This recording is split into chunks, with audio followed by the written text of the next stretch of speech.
Welcome to Finance TV. The global debt burden is rising. The US Central Bank Fed is pushing its long-awaited interest rate hike ever further, while the ECB and the Bank of Japan keep printing money. It cannot go on like this, Willem Middelkoop says. In his latest book, he writes that the financial system is about to see a fresh start. How realistic are his theses? We'll ask him today. Welcome, Mr. Middelkoop. Thank you. Mr. Middelkoop, you're saying that there will soon be a fresh start of the world's financial system, especially the world's currency system, which until today is still dominated by the US dollar. We've heard these predictions several times since the outbreak of the financial crisis in 2007. Why will it come true this time? Well, when we say soon, we must understand that that's a little marketing. When I say big changes are to be expected around or before 2020, that's a little marketing. Changes within the financial system take some time. The US became the largest economy in 1870. It took until 1944 before the US dollar became the main currency. Now we have a situation where we are in an end game for the current dollar system, but this doesn't mean the dollar will lose its status very soon. But within the next 10 to 20 years, you'll see major changes coming within the monetary system.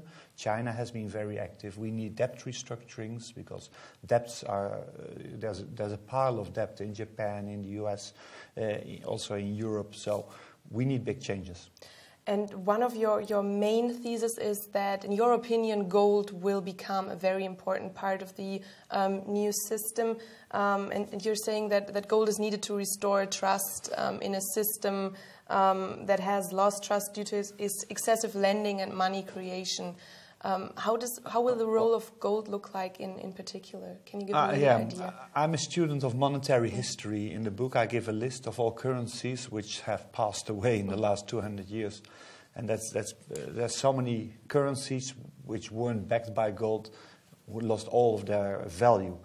I think the role of gold will increase within the monetary system. I don't say in my book that we go back to a gold standard.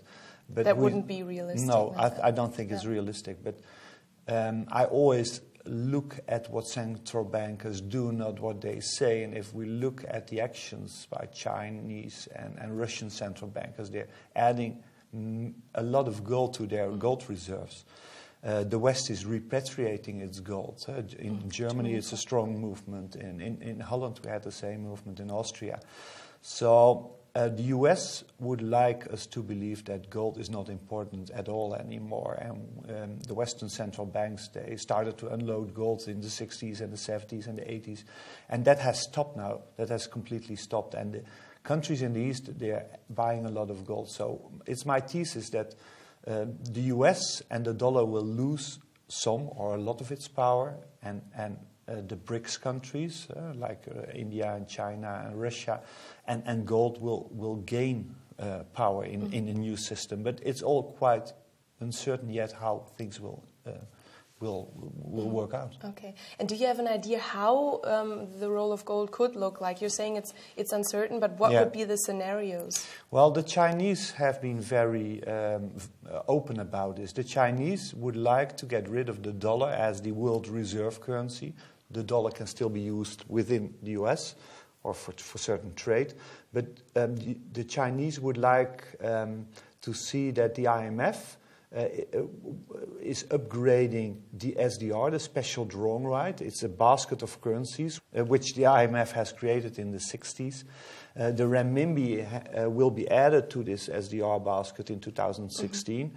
And the Chinese would like gold to be added to this currency basket as well. So then the special drawing rights of the IMF will contain 5 major currencies and gold, and then could be used as the main world currency around 2030, and we could price all commodities into SDRs. And so you're saying that the SDRs will become a very important part of the new system, because so far many, especially emerging countries, in many emerging countries, the IMF is not very popular. No, and that's true.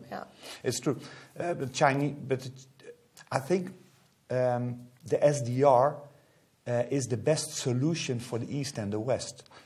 If the Chinese could work on a completely new system, they would like to bypass the US. But they understand that the US is still is the main power in the world and will be a very powerful country also in the future. So the Chinese are very realistic, and they know by working through the IMF and using the SDR currency basket, that's a solution which is also acceptable for the US, because the dollar will still be an important part of this currency basket. You're expecting a multi-currency system then, so if it's based on the SDRs, in which the dollar, the euro, the British pound, the renminbi will be important. But what makes you optimistic that actually there will be cooperation, because the countries are not able to agree on much easier questions? That's an important question, and I also touch on that in the book. We're in a lucky situation. Now China has its own debt or credit crisis. You could say that the US, the EU, Japan and China are in the same boat. We all have too much debt. We all want to stimulate the economy. So the interests are very much aligned. You mentioned debt restructuring as a very important part of your thesis also. If we see a transition, we will always have losers and winners. And the losers will probably be the banks, which have just been recapitalized. Many banks have just been recapitalized. So what does debt restructuring mean for the financial system of each country?